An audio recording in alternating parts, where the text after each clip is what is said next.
Assalamualaikum warahmatullahi wabarakatuh.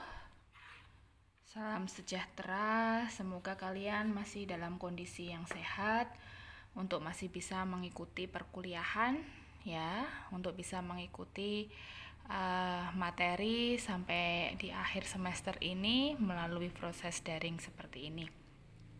Oke, di video kali ini saya ingin melanjutkan mengenai materi dari matematika ekonomi, yaitu ke penerapan fungsi linier ya.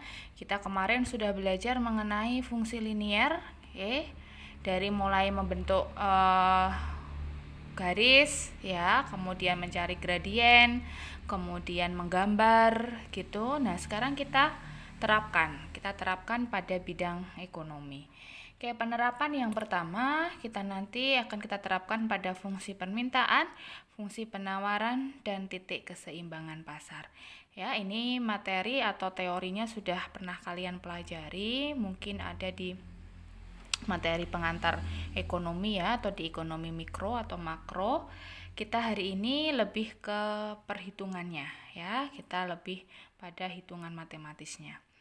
Oke, yang pertama yaitu fungsi permintaan.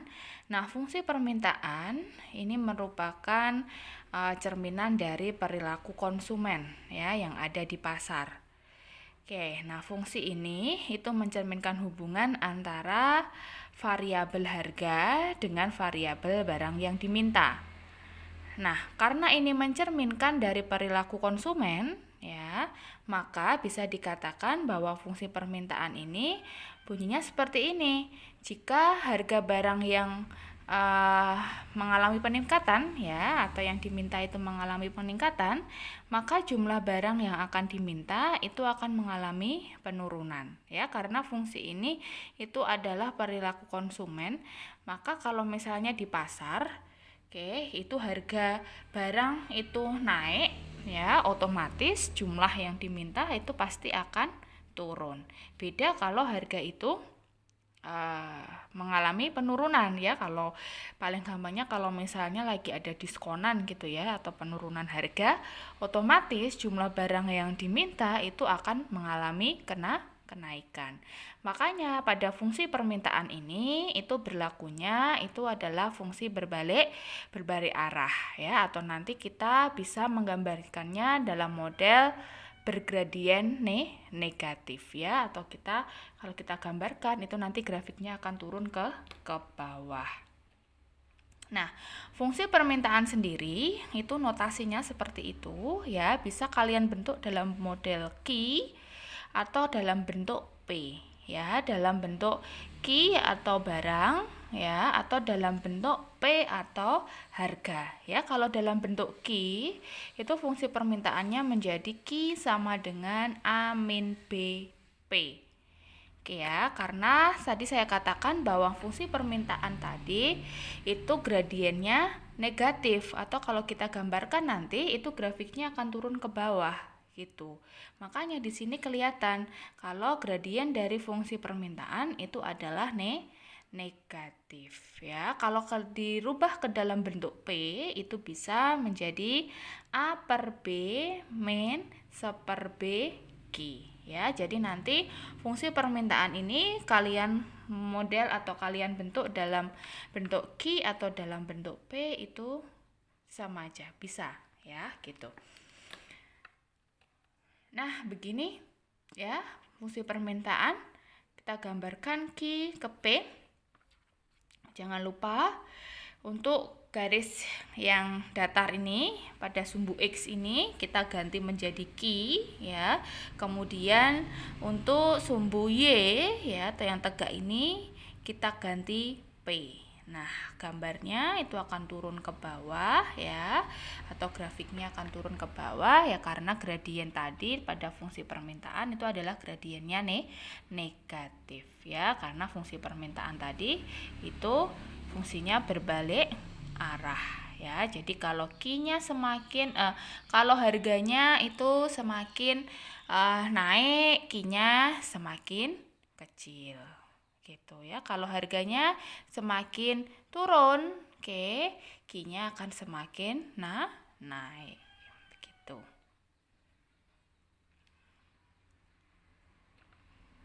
Oke, misalnya seperti ini. Suatu jam tangan akan terjual 10 jika harganya 80 dan berlaku terjual 20 jika harganya 60. Tunjukkan fungsi permintaan dan gambarkan grafiknya. Oke. Berarti ini yang diketahui ya, berarti kita bikin fungsi permintaan, yaitu kita bikin fungsi linier dengan melalui dua titik ya, pakai rumus yang kemarin. Kalau kita kemarin simbolnya itu kan adalah Y min Y1 per Y2 min Y1 kan gitu ya. Kita nanti rubah aja menjadi P dan Q. Oke, yang diketahui itu adalah terjual 10, harganya 80. Berarti Q1-nya itu 10, oke. P1-nya itu 80 ya.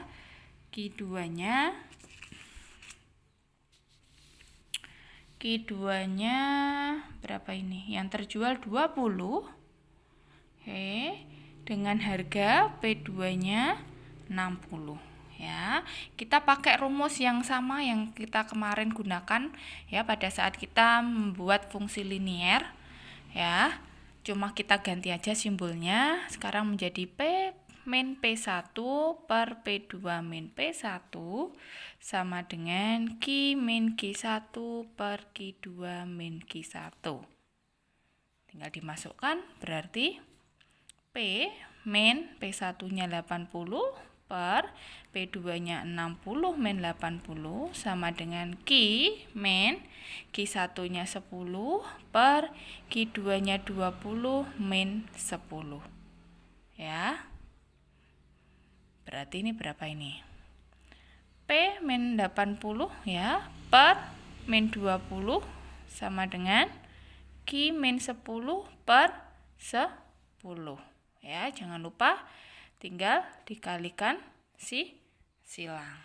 Berarti 10P min 800 sama dengan min 20Q plus 200. Ya, saya mau ke dalam bentuk P dulu juga nggak apa-apa, mau ke dalam bentuk Q dulu juga nggak apa-apa, terserah ya. Jadi fungsinya nanti mau dalam bentuk P atau dalam bentuk Q itu terserah kalian. Saya mau dalam bentuk P dulu ya, berarti 10P sama dengan min 20Q.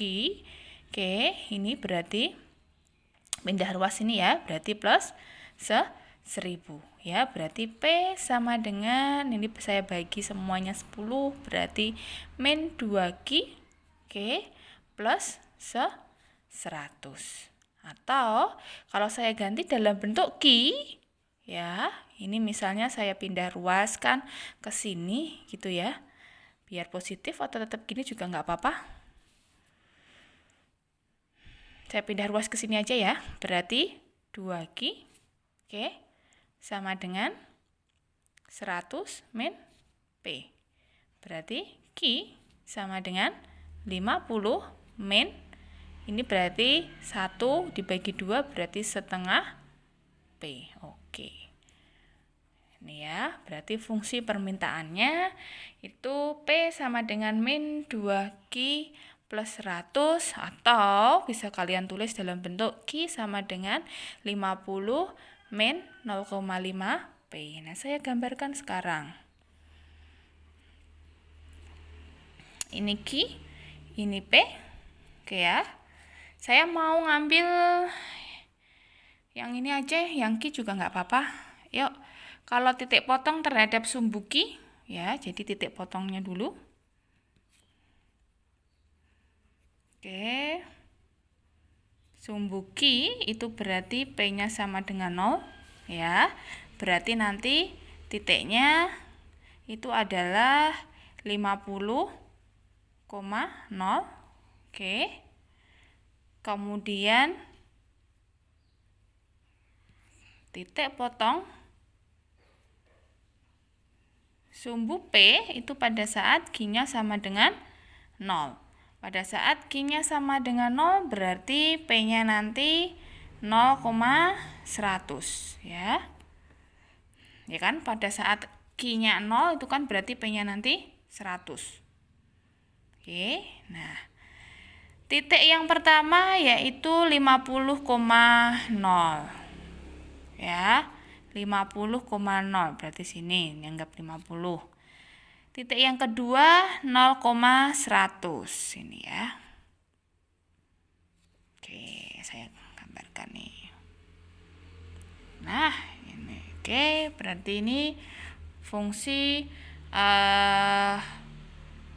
grafik, fungsi dan grafik dari kasus kita ya, itu seperti itu.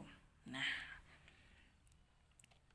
kemudian kalau fungsi penawaran. Nah, kalau fungsi penawaran itu juga masih sama, yaitu dia mencerminkan hubungan atau perilaku atau hubungan masih antara harga dengan barang ya, harga dengan jumlah barang. Oke, variabel harga dengan jumlah barang. Cuma di fungsi penawaran ini kita lebih meneliti pada perilaku produsen ya.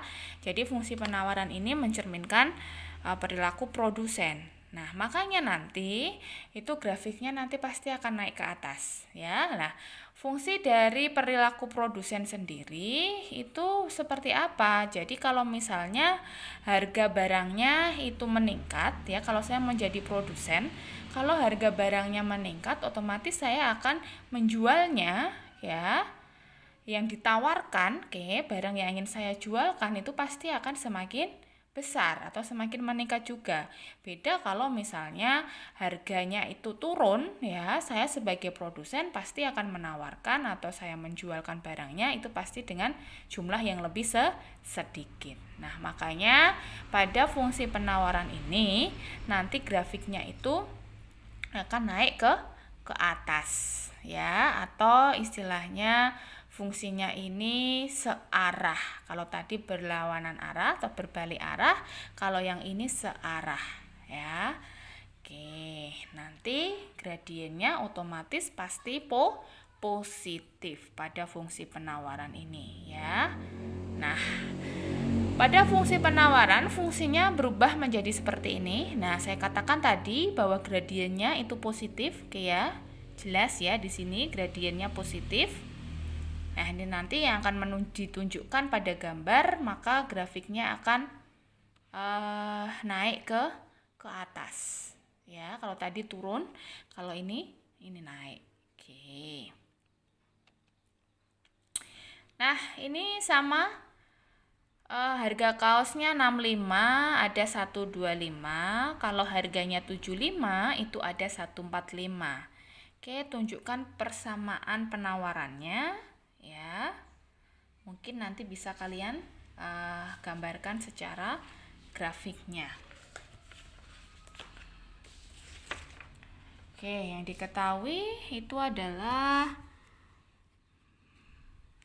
P1-nya 65, Q1-nya 125, P2-nya 75, Q2-nya 145 ya.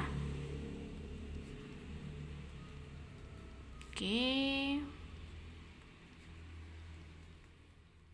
Nah, tinggal dimasukkan aja, berarti P-65 per 75 min 65 sama dengan Q min 125 per 145 min 125 ya, berarti P min 65 per 10 sama dengan Q min 125 per 20. Kalikan ya, berarti menjadi 20P min 1300 ya, sama dengan 10Q min 1250. Saya rubah dalam bentuk P dulu.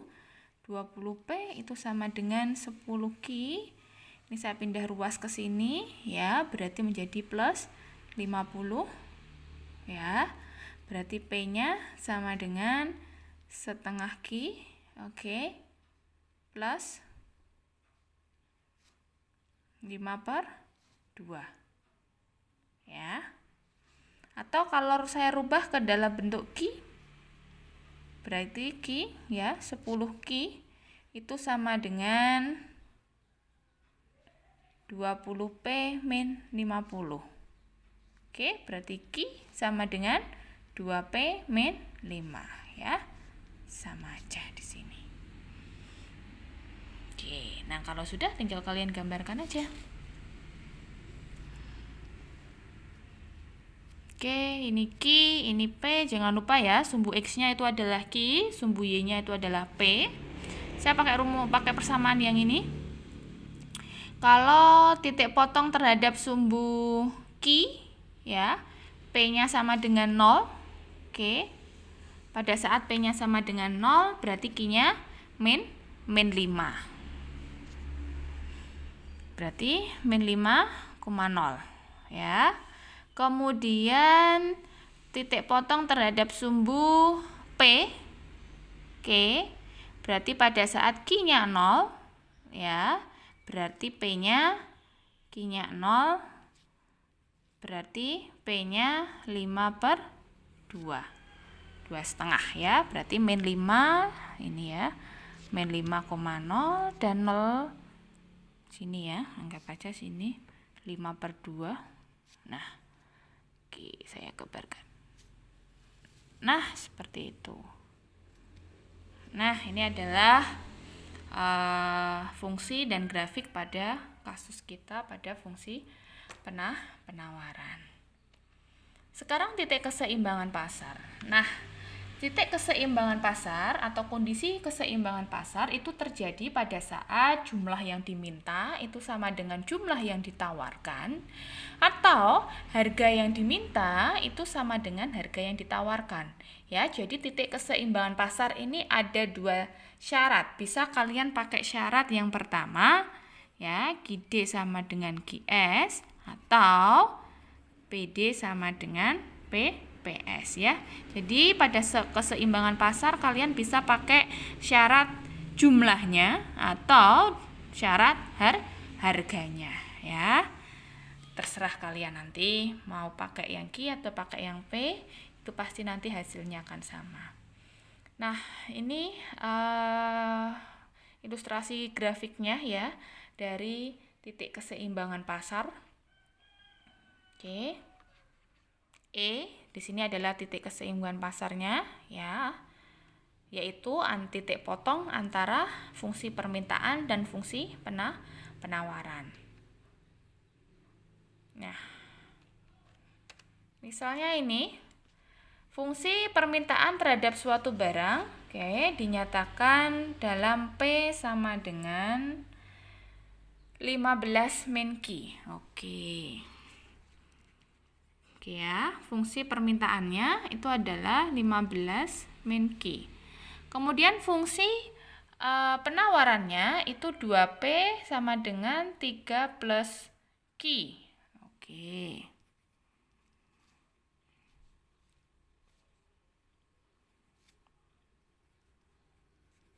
Oke, jangan lupa di sini masih ada 2 ya, ini ya.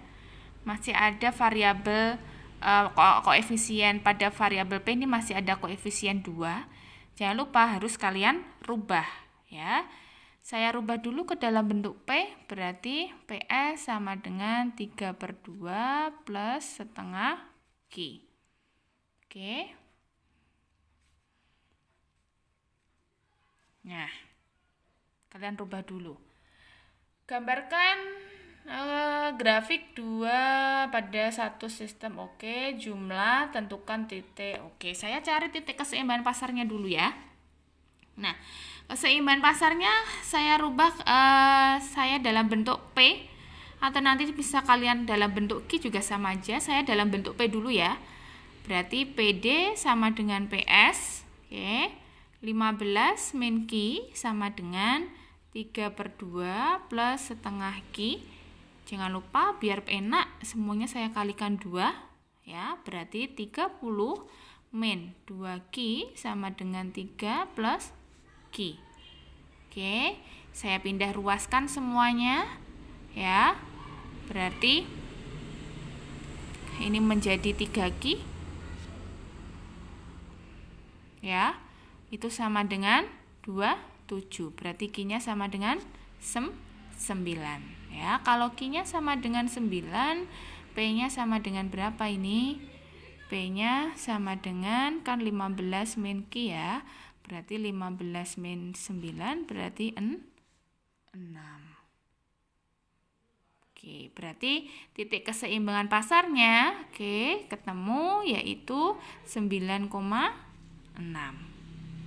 Atau kalau kalian mau pakai yang Q juga nggak apa-apa. Ini saya rubah dulu menjadi Q ya. Saya rubahnya di mana ya? Di sini ya. Oke, saya rubah dulu menjadi Q sama dengan ya. Q sama dengan berarti Q D ya, yang permintaan dulu. Q D itu sama dengan 15 min P. Kemudian QS-nya itu sama dengan 2P min 3. Oke. Benar nggak? Benar ya. Ini saya pindah ruaskan, kan ini jadi negatif kan ya. Oke, kemudian ini QD-nya 15 min P. Oke, ini saya pindah ke sana jadi positif, ini jadi negatif. Nah, pakai syarat yang kedua, ini tadi syarat yang pertama, QD sama dengan QS. Yuk, berarti 15 min P sama dengan 2P min 3. Ya, saya pindah ruas ke sini. Berarti menjadi min 3P. Oke, sama dengan min 18 ya, berarti P-nya sama dengan 6. Kalau P-nya sama dengan 6, otomatis Q-nya sama dengan berarti Q-nya sama dengan 9. Oke, titik keseimbangan pasarnya yaitu 9,6 ya, sama. Kalian mau pakai syarat yang pertama atau syarat yang kedua itu sama aja. Ya, oke. Kalau sudah baru kalian gambarkan nih.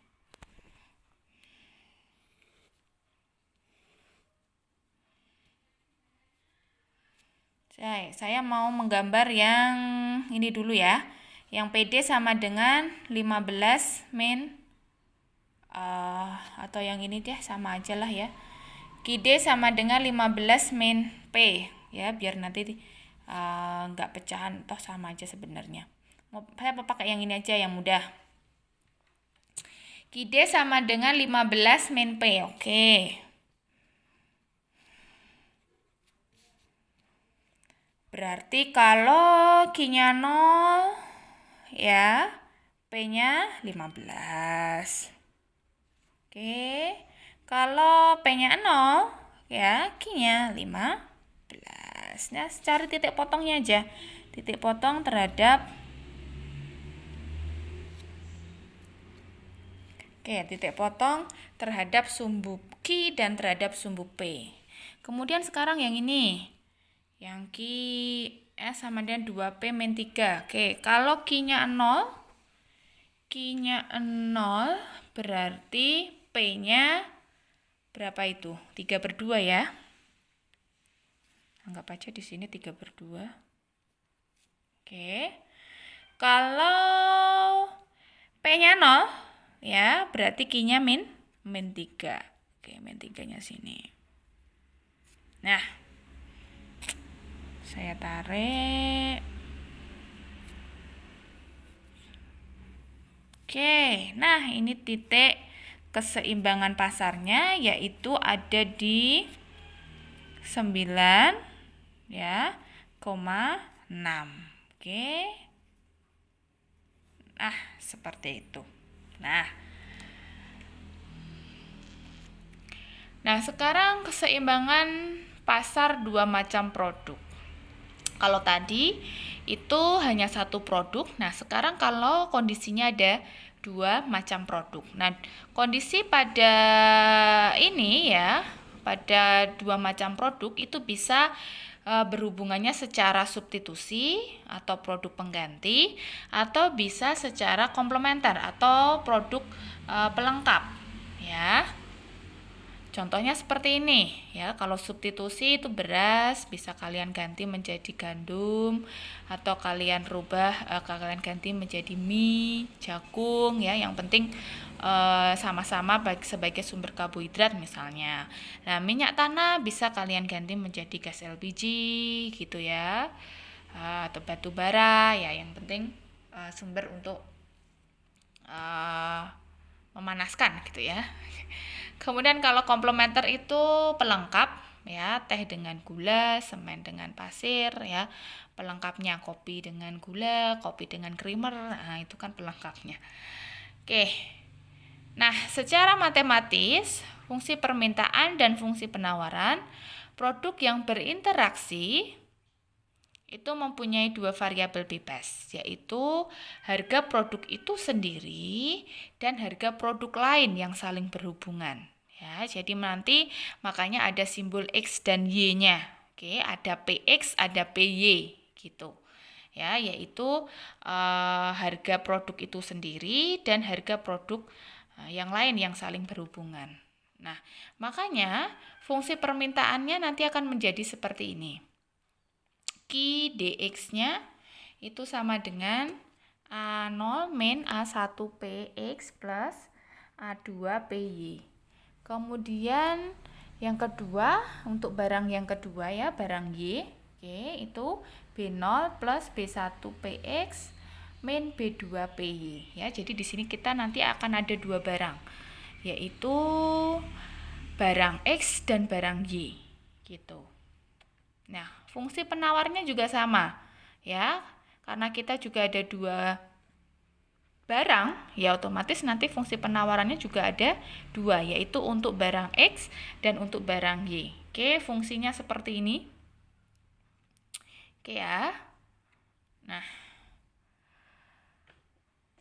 Nah ini keterangannya. Oke. P itu adalah harga produk PX itu adalah harga produk X, PY itu adalah harga produk Y. Oke, kemudian A0, B0, M0, N0 itu adalah konstanta ya. Nah, syaratnya itu nanti pada dua macam produk itu syaratnya seperti itu. QSX sama dengan QDX ya. Jadi barang X itu kalian samakan dengan barang X ya, baik itu permintaan sama penawarannya. Begitu juga barang Y ya. Jadi permintaan barang Y itu nanti akan sama dengan penawaran barang Y. Jadi barangnya itu nanti harus sama dulu ya. Ini ya. Kalau di sini X, sini juga X. Kalau sini Y itu juga Y ya. Syarat keseimbangannya harus itu ya. QSX sama dengan QDX. Oke. Dan ya, QSY sama dengan QDY. Oke. Ini kalau yang tadi itu atau ya, tapi ini dan. Jadi kita nanti dua kali menyamakan ya. Menyamakan persamaannya itu nanti dua kali. Yang ini untuk barang X dan nanti untuk barang Y. Kasusnya seperti ini. Nah, diketahui fungsi penawaran permintaan dari dua barangnya seperti itu ya. Ini fungsinya berhubungannya substitusi misalnya. Oke. QDX nya sama dengan 5 min 2PX plus PY. Kemudian QDY nya 6 plus PX min PY. QSX nya min 5 plus 4 PX min PY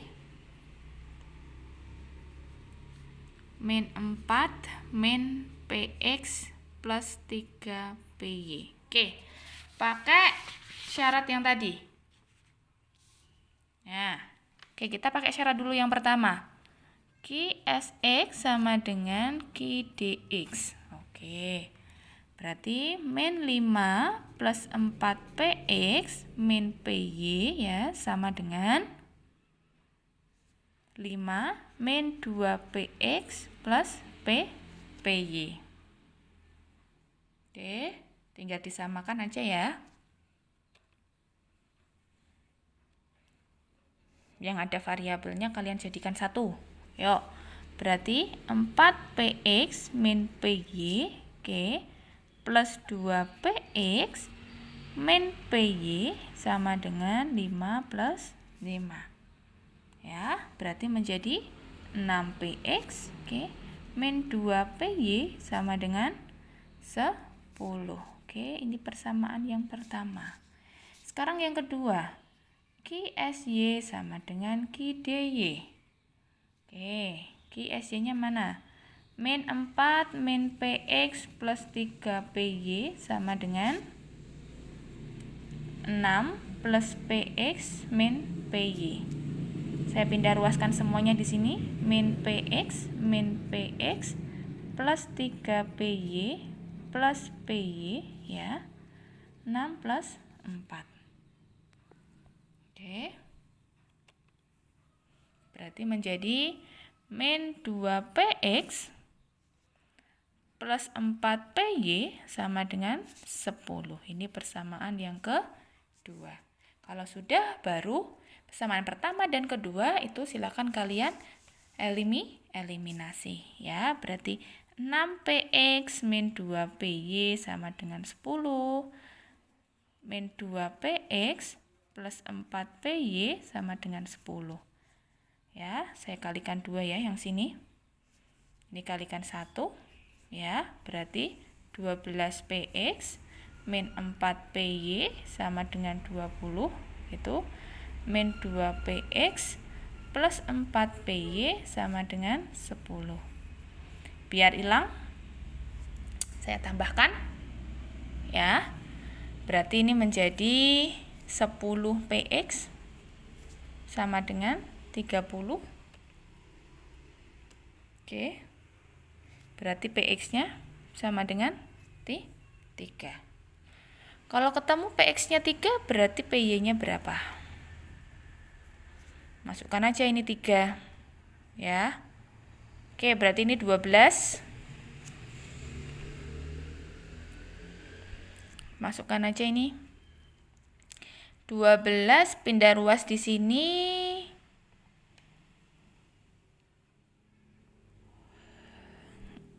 Oh, pindah di sini aja wis ya. Ini berarti 18. Oke.